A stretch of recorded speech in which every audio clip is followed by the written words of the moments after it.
Hello everyone. So welcome you all to Ashok Tutorials Meghalaya's first MTED channel. So my dear friends, today in this video we are going to discuss LP section EVS subject. Alright. So the topic we have here is food. Now what is food? Food means chaani ba mo chaani mi onggen ba atta onggen ba fruits onggen ba vegetables onggen jiwa onggen mo. Chaani. Food means the nutrient or the vegetables or the fruits, the rice, the wheat, all the things which gives us energy to function, to survive, that is known as food. So let us read introduction.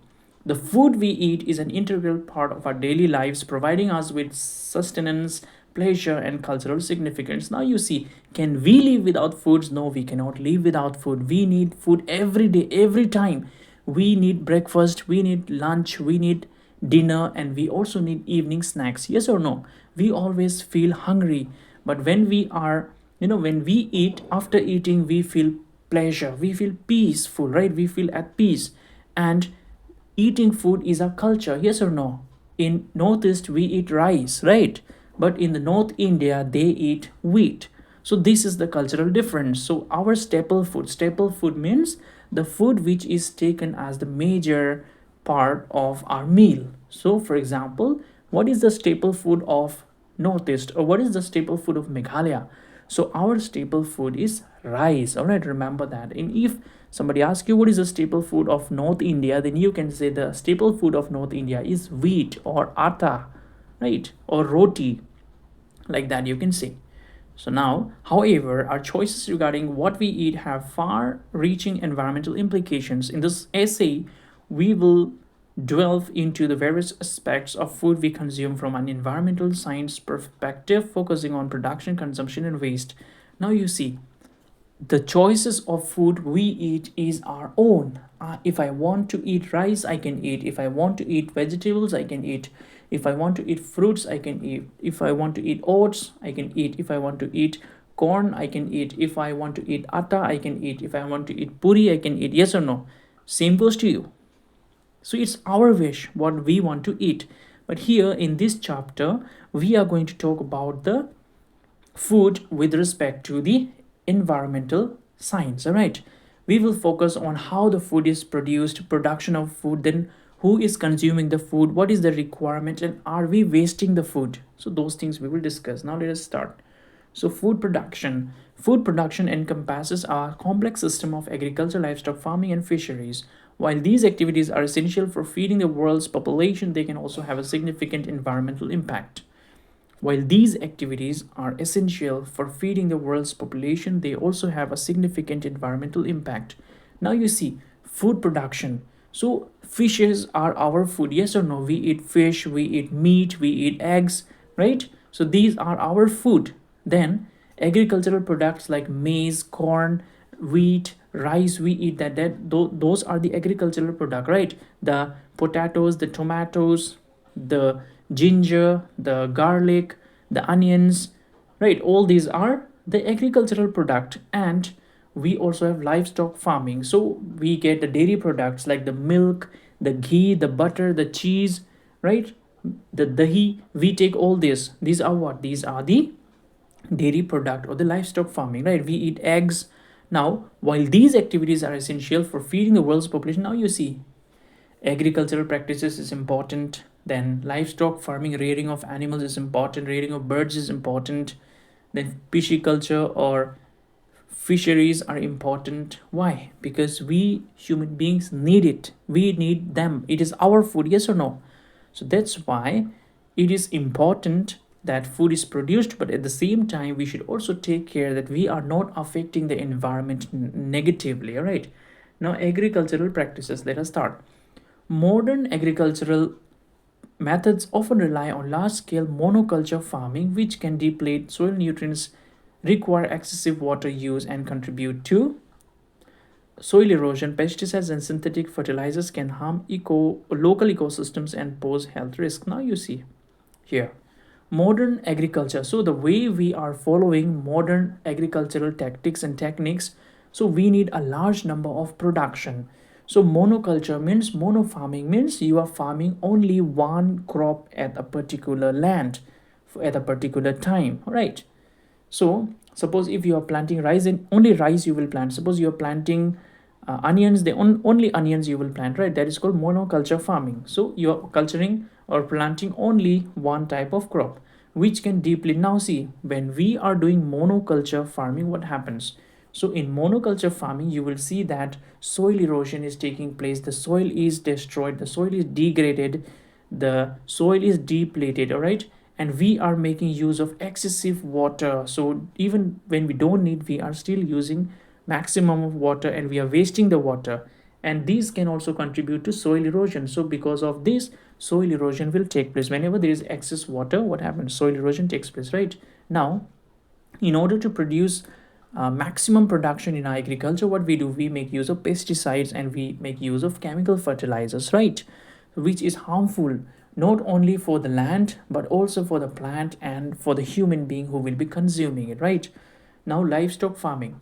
The livestock industry, particularly beef production, is associated with high greenhouse gas emission and deforestation. Moreover, the vast amount of water and feed required to raise livestock poses a significant environmental burden. Now, you see, livestock farming means rearing of animals, rearing of pigs, rearing of cows, rearing of buffaloes, rearing of fishes, rearing of birds, rearing of, the hen, the broilers, the croilers, the locals, right? So why do we rear them? We rear them to eat the meat, we rear them to eat the eggs, right? We rear them to get the milk, right? So this is the benefit we obtain from there. That's why we rear them. But as mentioned here, that rearing cow is difficult sometimes. Why? Because it is associated with greenhouse gas emission and deforestation. Also because the cows and because cows and the goats, they are herbivores, right? They need the plants to eat. So when they are feeding on the plants, sometimes we face a situation which is called overgrazing. Overgrazing means too much of eating away of the grasses from the ground, right? Fisheries. Overfishing and destructive fishing practices have led to declining fish population and damage to marine ecosystems. Sustainable fishing practices are crucial to maintain healthy oceans. Now you see fisheries. What is fisheries? So overfishing and destructive fishing practices. So when you are doing overfishing or when you are destroying the fishes by excessive or aggressive fishing, then what happens? The population of the fish decline or goes down, and it damages the marine ecosystem. So the ecosystem is imbalanced, all right? The water ecosystem is imbalanced because you are killing a large number of fishes. Sustainable fishing practices are crucial to maintain healthy oceans. Now, sustainable practice of fishing or fishing thinking about the future, that yes, we will collect this much of kg of fishes today and we will keep the rest for tomorrow and day after, next month, next year, like that, which means you're thinking for the future. You should not be so selfish, all right? So think for the future generation also. Food consumption. Our food choices not only affect our health but also play a role in environmental. In fact, several key factors contribute to the environmental footprint of our diets. Now you see, food consumption. We all know about balanced diet, right? So in a balanced diet, we should have vitamins, minerals, carbohydrates, fats, proteins. Yes.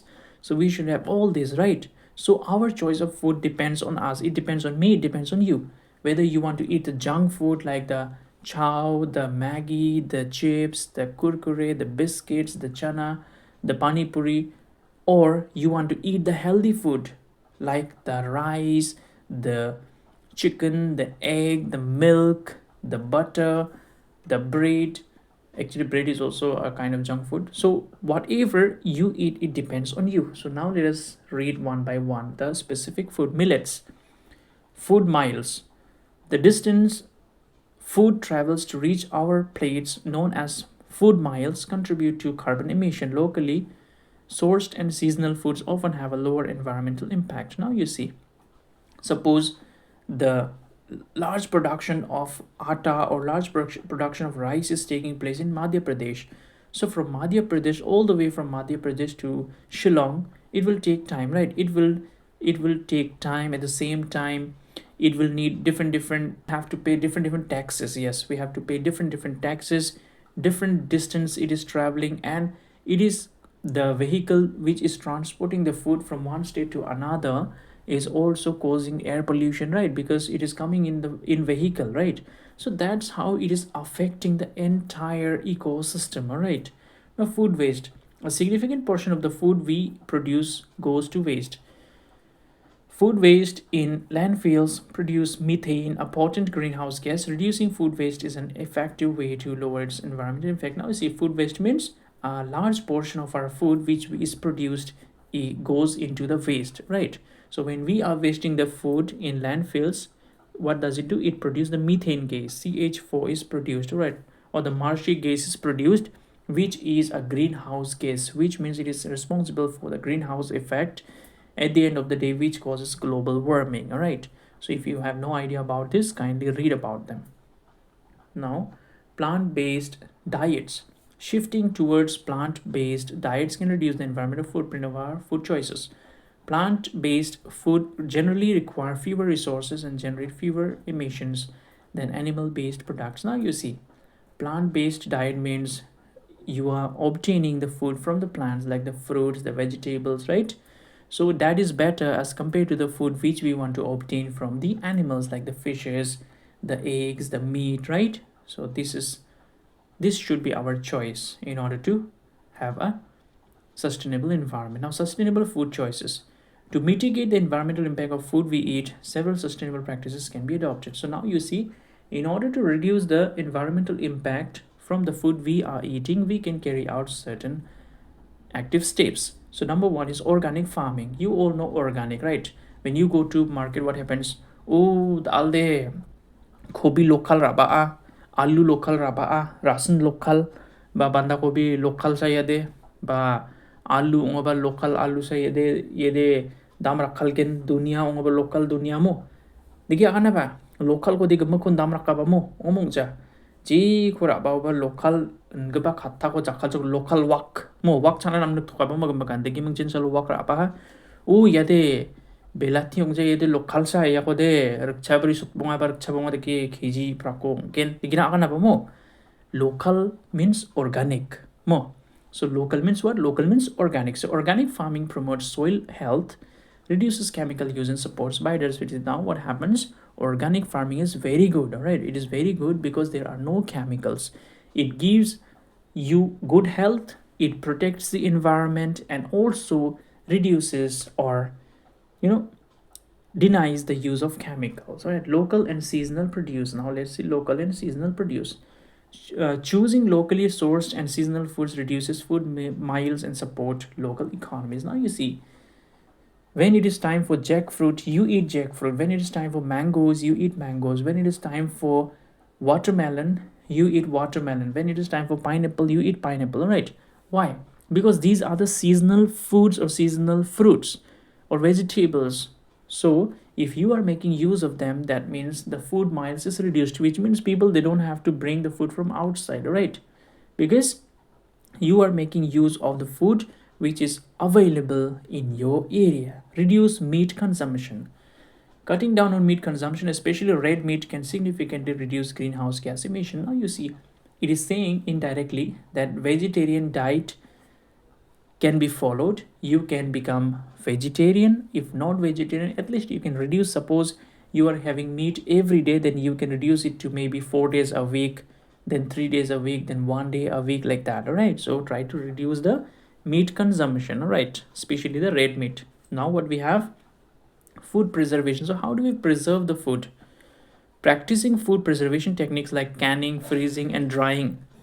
Food preservation means, suppose you have you got the, what do we call it, tamarind or the berries, right? So you want to eat them in off season. So what will you do? You will make achar, right?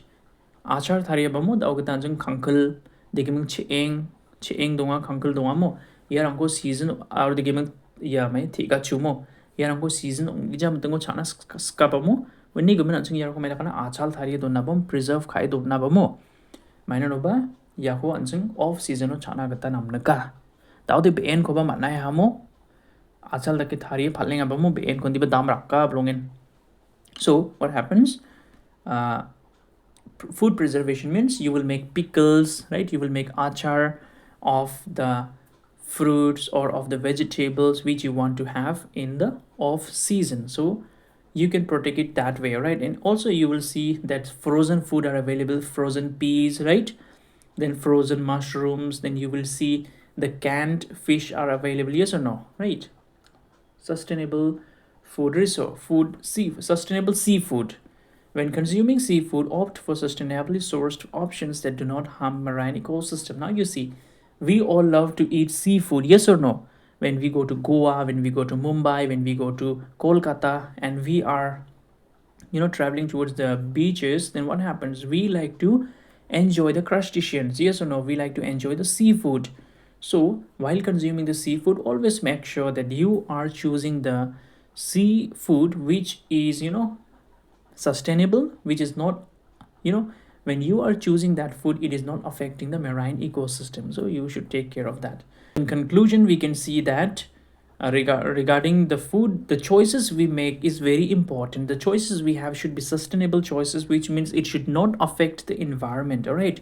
We should all coexist in harmony with one another. We should take care of the biological world as well as the physical world, all right? And the choices of our food should be so that it is not affecting the environment and we practice sustainable development, all right? So I think this is all in this video. So thank you everyone for staying connected with Ashok Tutorials, Meghalay's first MTech channel. Thank you.